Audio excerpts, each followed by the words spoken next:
Livro do Apocalipse, capítulo de número 10, é o texto que estudaremos nesta manhã.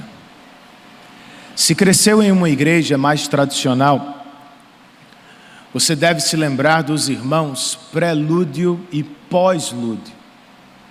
As músicas, geralmente tocadas por órgãos ou pianos, que abrem e fecham os cultos. Lembra delas? Agora, será que você lembra do primo delas? O tal do interlúdio.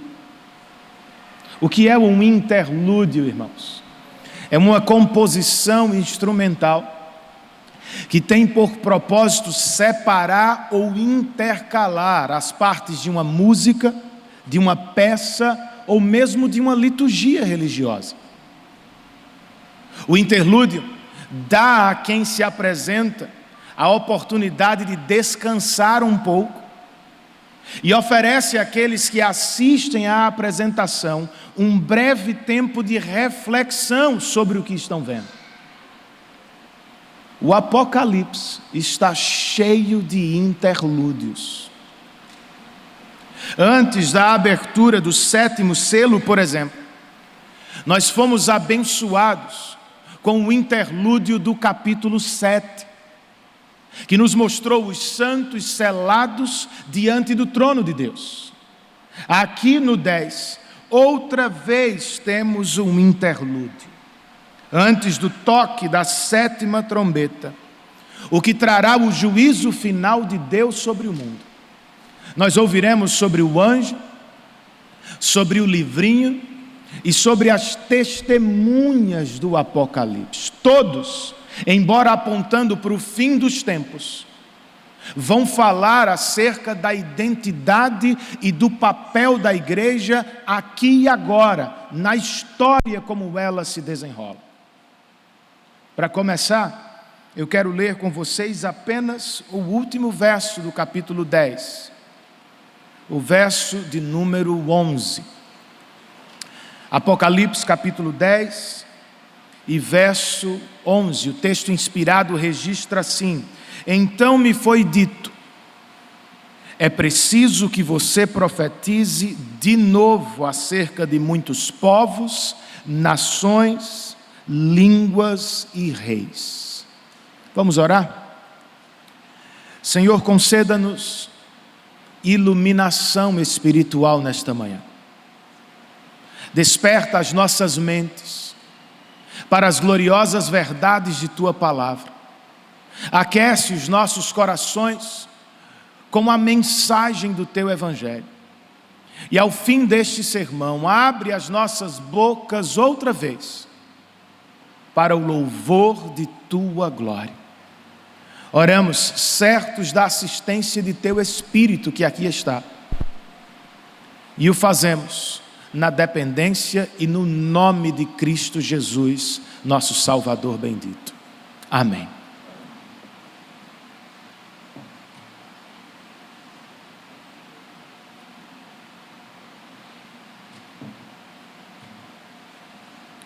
Seis trombetas já foram tocadas, e elas trouxeram tragédias, sofrimentos e horrores sobre a humanidade. Mesmo assim, como ouvimos no último domingo, os homens não se arrependeram de seus pecados. Eles seguem seus caminhos de rebeldia e de desobediência. É o mundo em que vivemos, não é mesmo? Como viver neste mundo? E o que deveríamos estar fazendo até o toque da última trombeta? Em meu último sermão, eu disse que os juízos de Deus, em parte, são respostas às nossas orações. Neste, o que quero enfatizar é o seguinte: para além da oração, nós precisamos nos envolver com a atividade do testemunho do Evangelho. Se a oração é a nossa causa global, o testemunho é a principal atividade da igreja até o fim dos tempos. Como explicar este tema? E como nos apropriamos desta santa atividade? Vamos aprender, queridos, com o que encontramos aqui no capítulo 10. Comecemos com a primeira divisão deste texto, a qual eu chamei de o grande anjo. Vai do verso 1 ao verso de número 4. No verso 1, João nos conta o seguinte, volte os seus olhos aí para o texto outra vez. Então vi outro anjo poderoso, que descia dos céus. Ele estava envolto numa nuvem e havia um arco-íris acima de sua cabeça. Sua face era como o sol e suas pernas eram como colunas de fogo. De quem estamos falando, queridos? Embora alguns pensem que é o próprio Cristo, e eu entendo, pois muitas são as semelhanças. A verdade é que estamos diante do segundo anjo poderoso do livro do Apocalipse. O primeiro apareceu no capítulo 5 e o terceiro virá no capítulo 18. De toda forma, este anjo poderoso reflete a glória do Cristo exaltado do capítulo 1, por isso as semelhanças. E ao mesmo tempo, por suas imagens, ele nos faz lembrar da história da redenção, especialmente dos episódios do dilúvio e do êxodo. O Senhor salvou o seu povo então, através do juízo dos ímpios. O mesmo ele fará no fim dos tempos, de modo definitivo para a glória dele e nossa alegria. Nos versos 2 e 3, João continua.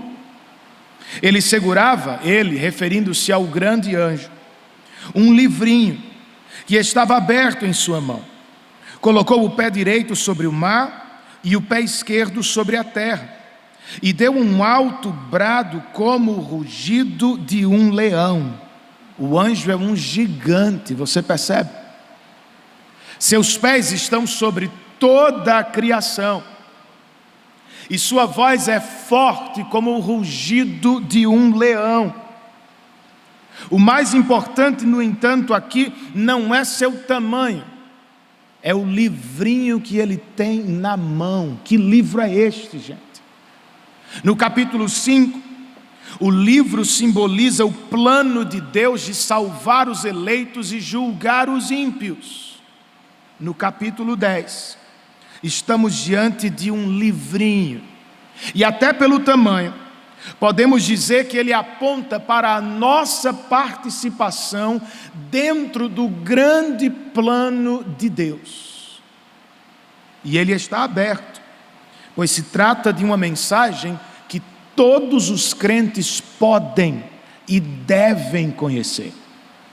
O mesmo não podemos dizer sobre tudo na vida, pois, verso 3, parte B, quando o anjo bradou, os 7 trovões falaram.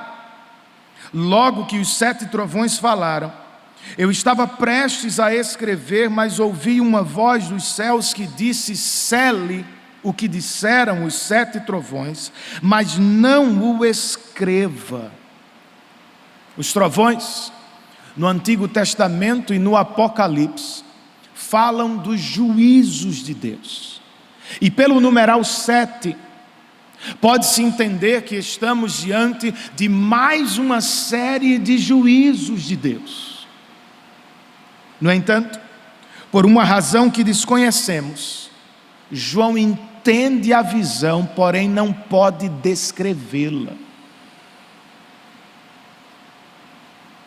Como o profeta Daniel antes dele, o apóstolo deve selar o que viu, o que nos sugere, segundo William Hendrickson, que jamais poderemos conhecer todos os fatores que determinam o futuro. Nós conhecemos o significado dos candeeiros, dos selos, das trombetas, das taças, mas outras forças estão trabalhando. Há outros princípios operando no universo, isto é, os 7 trovões de Deus. Aqui há muita sabedoria para todos nós, irmãos. Nós sabemos alguma coisa acerca do futuro, mas não sabemos de tudo. Por isso, quando avaliando os eventos atuais, precisamos ser moderados. E quando falando do fim dos tempos, precisamos ser humildes para dizer: nós não sabemos de tudo. O mesmo vale para o nosso testemunho cristão. O assunto dos capítulos 10 e 11. Testemunho não é o mesmo que tagarelice, irmãos. Por vezes vamos encontrar Jesus nos evangelhos dizendo às pessoas: não contem,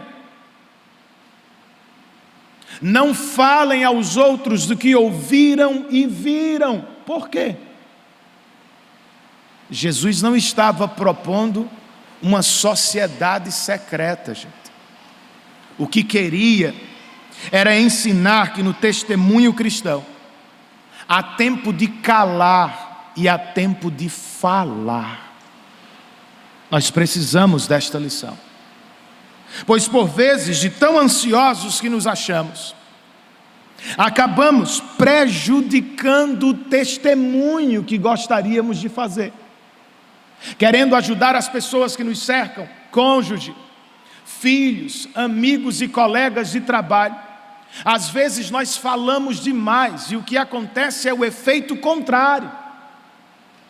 Nós confundimos, machucamos e até afastamos alguns do evangelho que gostaríamos de aproximá-los. Vamos aprender então com este texto. Nem sempre é tempo de falar. Para você pode ser o tempo de orar.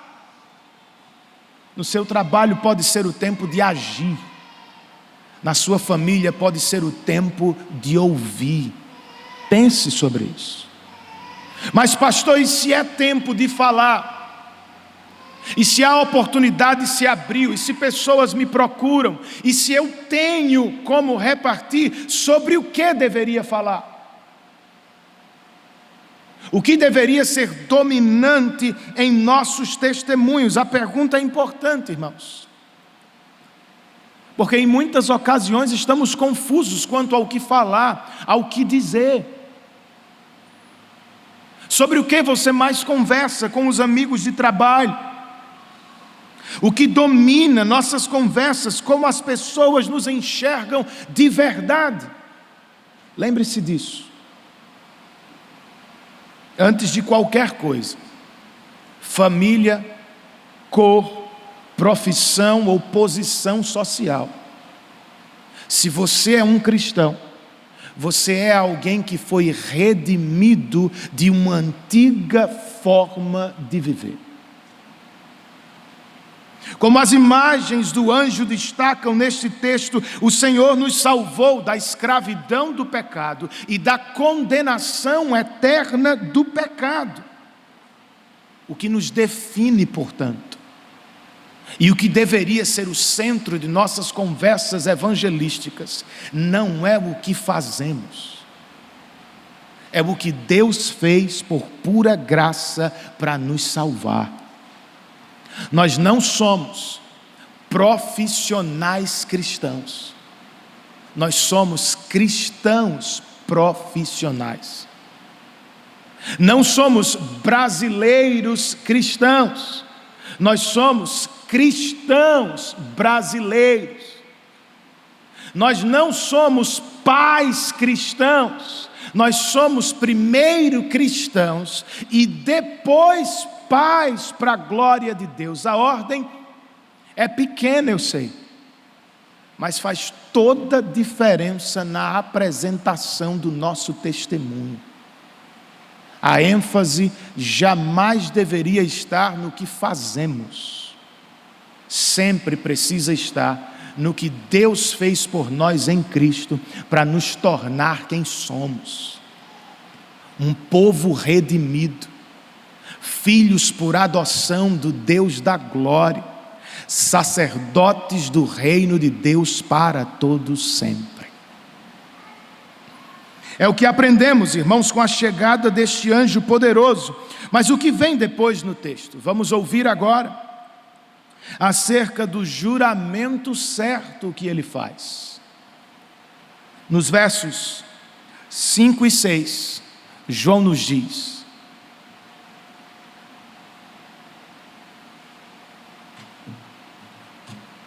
então o anjo que eu tinha visto em pé sobre o mar e sobre a terra levantou a mão direita para o céu e jurou por aquele que vive para todo sempre, que criou os céus e tudo que neles há, a terra e tudo que nela há, e o mar e tudo que nele há, dizendo: não haverá mais demora. Algumas observações, irmãos. Primeiro, o anjo poderoso tem seus pés sobre o mar e sobre a terra, o que significa que sua mensagem tem alcance global. Todos devem ouvi-la. Segundo, ao nos dizer que ele levanta as mãos para os céus e jura, João está nos dizendo que sua mensagem é da mais alta importância. Ele jura pelo próprio Deus, ou por aquele que é poderoso para cumprir o que promete, pois ele mesmo é o Criador dos céus e da terra. Mas de que se trata seu juramento? O que é mesmo que ele jura aqui? É a terceira observação. O anjo jura: não haverá mais demora. E nós perguntamos: do que é que ele está falando, pastor? Ele mesmo nos responde no verso 7, quando diz: mas nos dias em que o sétimo anjo estiver para tocar sua trombeta, vai cumprir-se o mistério de Deus, como ele o anunciou aos seus servos, os profetas. Destes, eu quero destacar apenas o profeta Daniel, que também perguntou: e o fim, quando chegará? Para ele, um anjo lhe disse: haverá um tempo, tempos e meio tempo, o que significava que o fim ainda estava longe de chegar. Para João, no entanto, um anjo, talvez o mesmo anjo que conversou com Daniel, diz: não haverá mais demora. Nos dias da sétima trombeta, o mistério de Deus se cumprirá. Por mistério, não entenda algo que está escondido e precisa ser encontrado. Veja o mistério como o plano de Deus de trazer o juízo final sobre o mundo. Em outras palavras, o que João ouviu e registrou aqui foi: o fim está próximo. E ele é certo, pois é Deus quem o garante. Você crê, meu irmão? Se é crente, não há o que temer. O toque da última trombeta trará juízo sobre os incrédulos, mas aos crentes ele dará libertação definitiva. Pense nisso, para todo sempre. Estaremos livres do poder e influência do pecado, de todos os seus efeitos na humanidade. Só há o que celebrar aqui. Agora, até lá, se é como acredita, por favor, não troque a certa e eterna palavra de Deus pelas fracas e passageiras promessas deste mundo. Todas elas passarão, serão como cinza, mas como disse o Senhor Jesus, as palavras do nosso Deus jamais passarão. É como você acredita? Então lidere a sua família com base na palavra de Deus e não segundo o que você escuta no mundo. Do que você depende para amar e servir esposa e filhos? De seus sentimentos ou do poder do Espírito? a quem está ouvindo para pastorear e treinar sua casa, a Deus ou aos homens. As palavras deste mundo, outra vez, são fracas e passageiras, vão frustrá-lo e decepcioná-lo. As do seu Deus são eternas e certas. Ele vai cumprir todas as promessas que nos fez em sua palavra. Amém, irmãos? É como crer, minha irmã. Você realmente acredita que Deus vai nos cumprir todas as promessas que nos fez na palavra? Então encare o futuro como um cristão e não como um pagão. Foi Jesus quem disse. Portanto, não se preocupem dizendo: que vamos comer, ou que vamos beber, ou o que vamos vestir, pois os pagãos é que correm atrás dessas coisas. Mas o Pai Celestial sabe que vocês precisam delas.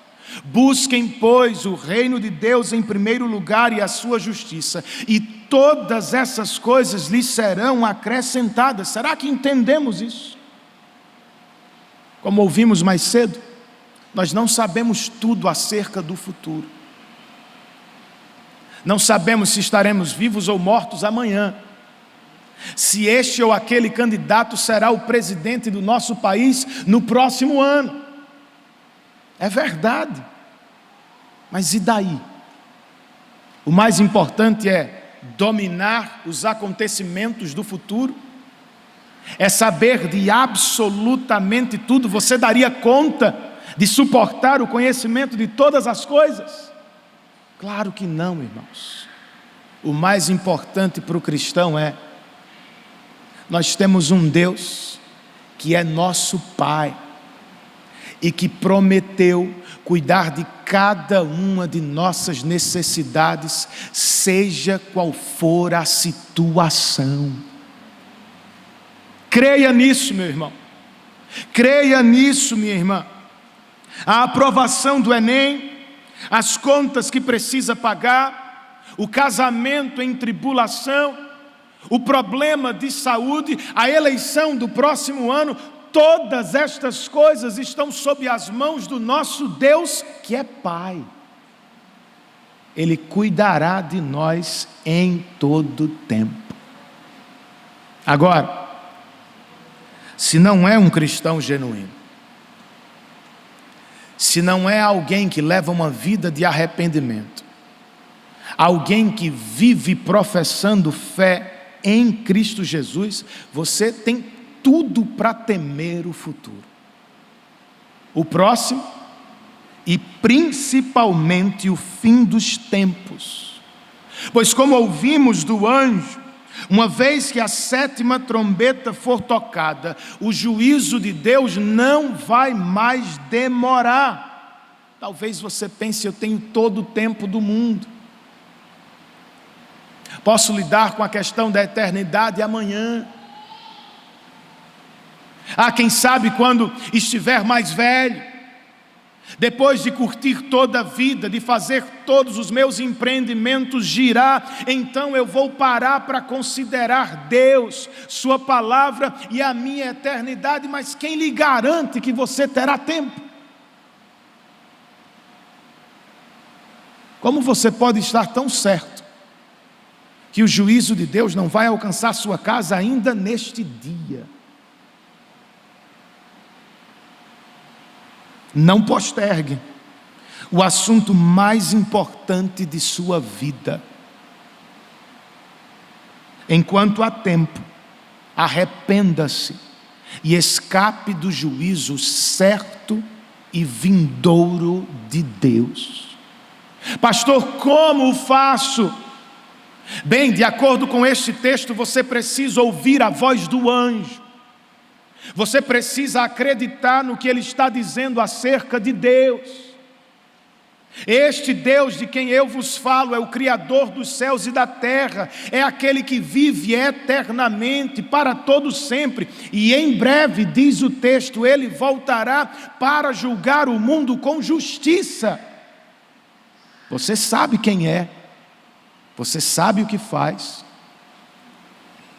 Você só tem duas alternativas: Ou você vai enfrentar o juiz de toda glória sozinho, batendo no peito apenas para ser condenado por seus próprios pecados, ou você vai se agarrar pela fé àquilo que Ele fez por você em Cristo Jesus na cruz do Calvário.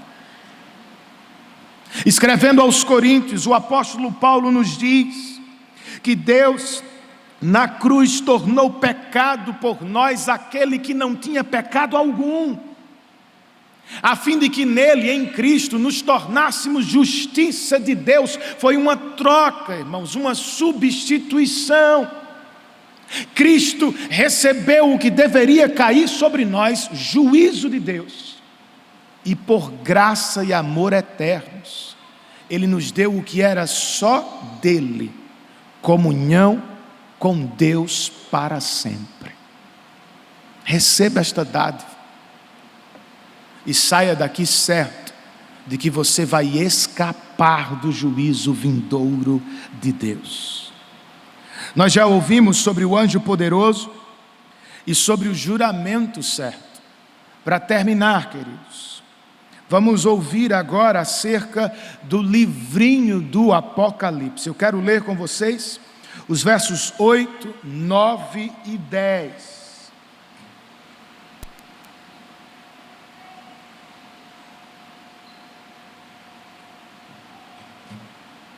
Li está sofrendo aí, né? Está terminando.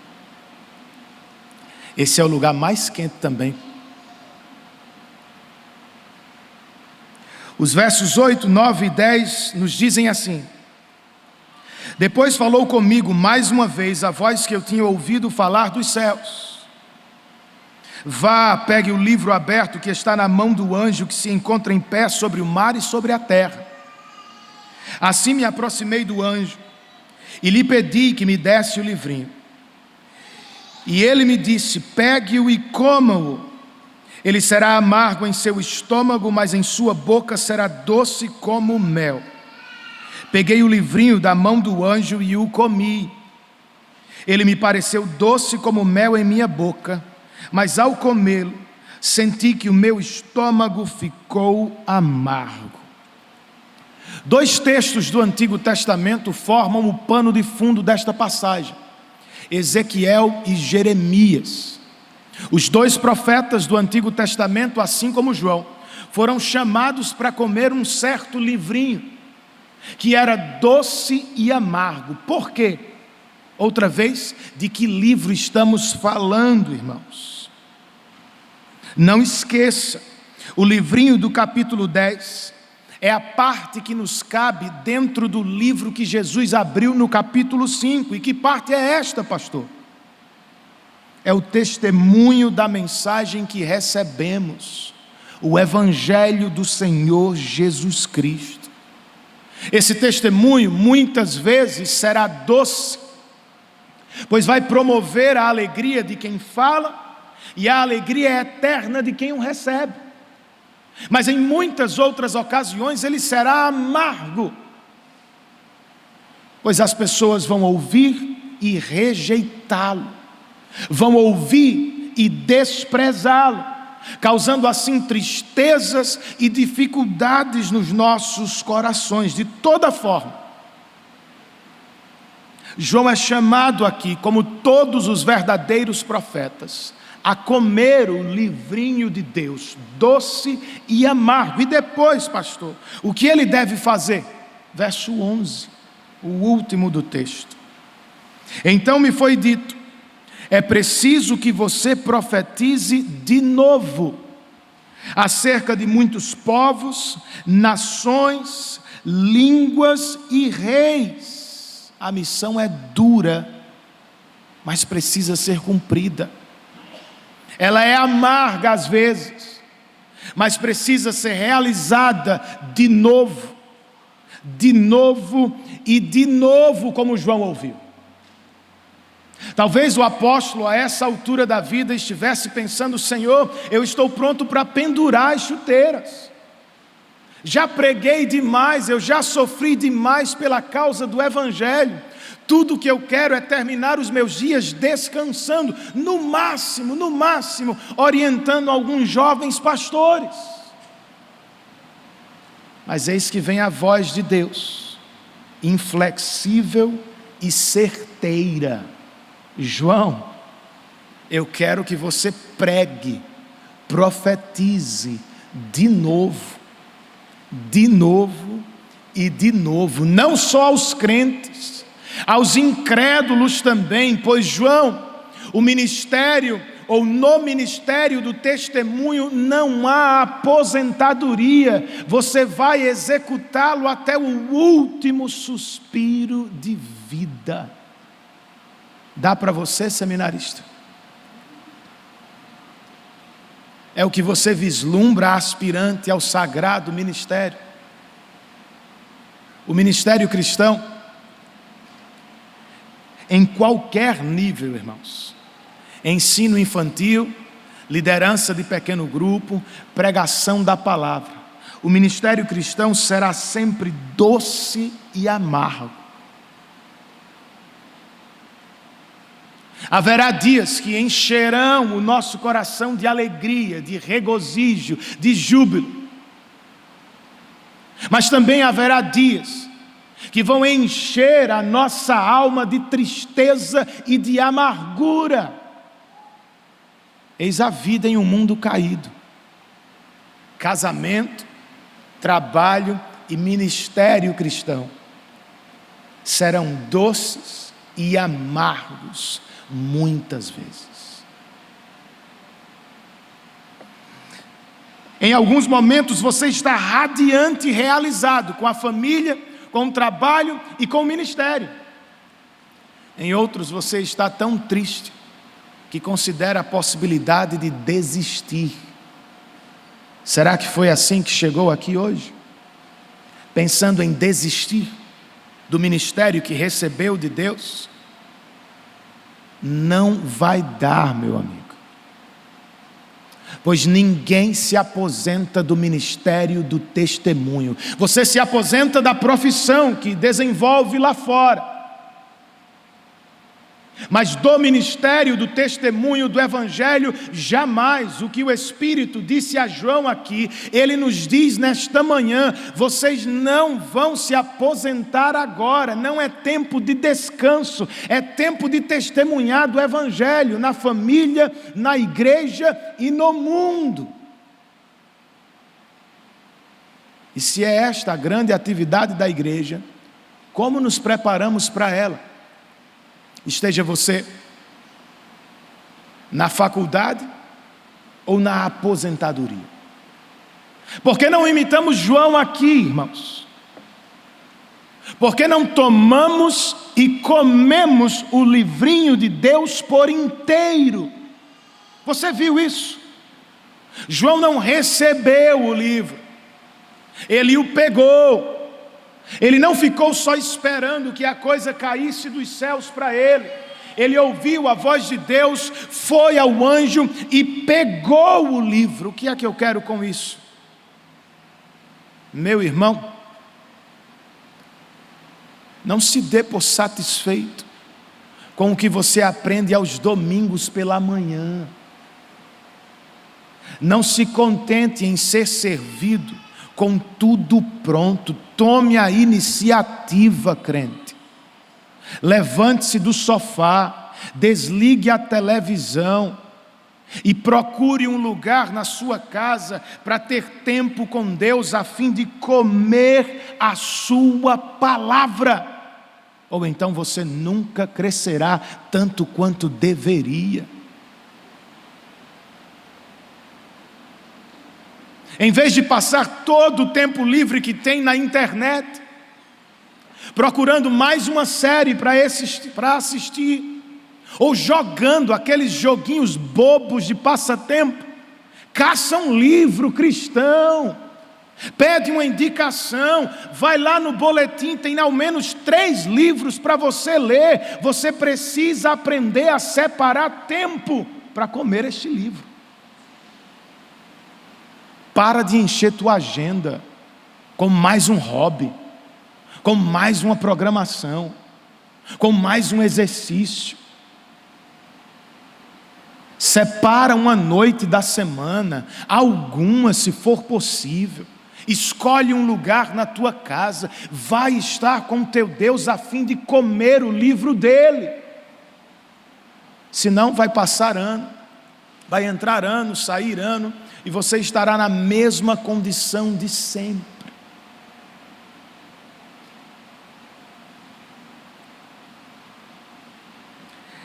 E se já estiver cansado do ministério, quem não está, né, a essa altura do campeonato, triste com o amargo das lutas e dificuldades, encontre abrigo hoje sob as asas do Evangelho do Senhor. Porque nós devemos continuar, irmãos, mesmo cansados, mesmo tristes às vezes, abatidos pelas lutas da vida. Porque você não deve desistir, porque eu preciso seguir. Não é na força do braço, não é porque um coach moderno nos manda uma mensagem toda manhã nos dizendo que somos especiais, que podemos todas as coisas, que temos tudo o que precisamos em nós mesmos. Não! É porque o livro da nossa salvação, como ouvimos no capítulo 5, foi aberto ao mais alto preço. O Cordeiro de Deus foi imolado na cruz do Calvário, para a minha e para a sua salvação. Por que você vai desistir agora? Por que vamos parar a esta altura?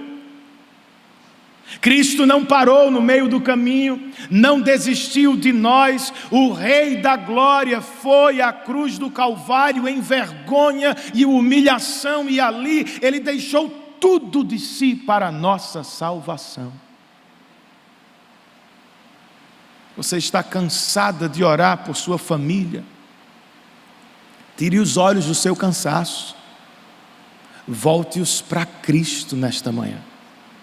Você está cansado de lutar para prover e proteger sua casa, meu irmão? Tire os olhos de si mesmo e coloque-os em Cristo nesta manhã. Você está cansado de lutar pelo crescimento de alguns irmãos no seu PG nesta igreja? Está considerando a possibilidade de desistir? Tire os olhos de si mesmo, ponha-os em Cristo Jesus.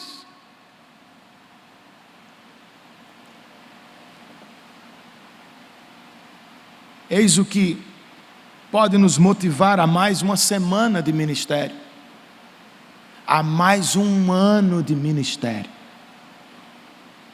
Não o que vemos em nós mesmos, não o que vemos nos resultados, nas frustrações, mas o que vemos em Cristo Jesus. Quanto a você, João, Isaías, Rafael, Rodrigo, quanto a você, o Senhor lhe diz: profetize de novo, pregue de novo, siga o ministério em casa, na igreja e no mundo de novo até o fim, no poder do Espírito e para a glória do nosso Deus. É isso, amigos. É com o que precisamos nos envolver, enquanto os interlúdios não acabam, porque em breve cessarão, e então o juízo final terá chegado, para nossa alegria e descanso eternos, e para tristeza e sofrimento eternos dos incrédulos. Até lá, como igreja do Senhor, cabe-nos orar incessantemente, a fim de que os planos de Deus se desenrolem na terra, e cabe-nos testemunhar do Evangelho que salva o mais vil dos pecadores. Você já é um salvo? Então pregue de novo, para o seu filho, para o seu esposo, para a sua esposa, para o seu colega. Você tem dúvidas de sua salvação? Não sabe o que vai lhe acontecer ao fim de todas as coisas? Vez por outra pensa no assunto, tem medo do que pode lhe acontecer? Bem, você está no melhor lugar do mundo para pensar sobre o assunto e resolver a questão nesta manhã. Abandone a vida que vinha levando longe de Deus. Prostre-se diante dele e recorra a ele por salvação em Cristo Jesus. Em breve este rei virá, irmãos, e não mais precisaremos de interlúdios, de espaços, de tréguas, pois para sempre estaremos com ele, na glória de Deus Pai, em plenitude de alegria. Quero convidá-lo a curvar sua cabeça agora e a fazer a sua oração particular depois de ouvir este sermão. Seja qual for a situação de sua vida, dê ouvidos com fé à palavra de Deus.